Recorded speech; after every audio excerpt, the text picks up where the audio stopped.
Viral di media sosial video harus seorang ibu berkostum badut berteduh sambil menyuapi anaknya. Kisah itu diunggah pemilik akun TikTok @yanimodengu77, Jumat tanggal 3 September tahun 2021.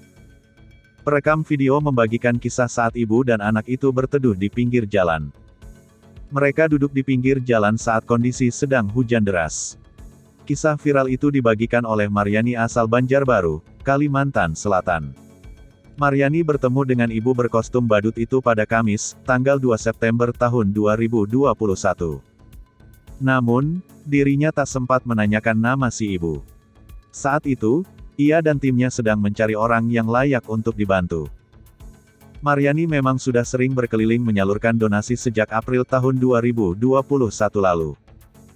Saya dan tim keliling membagikan uang titipan orang-orang baik yang berdonasi, karena di Banjarbaru PPKM.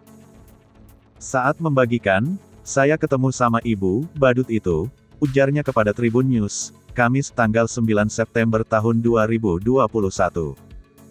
Ia mengungkapkan, ibu dan dua anaknya berteduh karena saat itu kondisinya hujan deras.